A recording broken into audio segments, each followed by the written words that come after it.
I believe the governor is going to be under brutal, bone-crushing pressure to send the S-guys back to the drawing board. And if they do that, then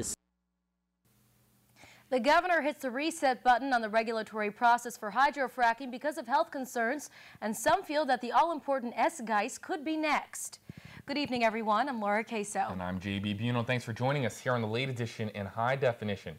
According to a New York State spokeswoman for the DEC, the high-profile debate of whether to allow high-volume hydraulic fracturing in the state may go on for another year. That DEC spokeswoman announced that the department wouldn't be able to finalize the proposed drilling regulations before the November deadline, meaning the year-long process starts all over again. WENY TV's Joe Melillo is in the studio with the story. So, Joe, does this mean there won't be fracking in New York? No, Laura, it just means there's a delay. Now, some say it's a stalling tactic by Governor Andrew Cuomo. Others say it's a necessary measure. So many concerns have been raised about the failure of the proposed regulations to safeguard public health.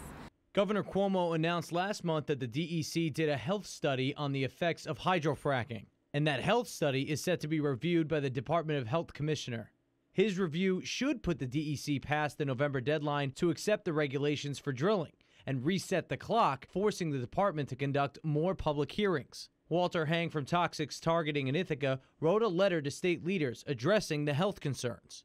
And we're hoping that in addition to restarting the regulatory rulemaking proceeding, he'll also send the supplemental generic environmental impact statement back to the drawing board, because that also has received withering criticism.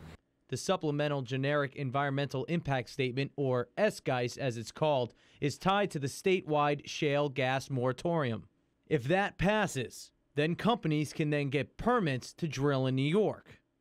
But paralleling that is the fracking regulations that need to be accepted after public comment within a year. And I think he'll have to allow renewed public comment on both DEC proceedings, and the bottom line for residents of the southern tier is it could be a long time before shale gas fracking is permitted by DEC, if ever.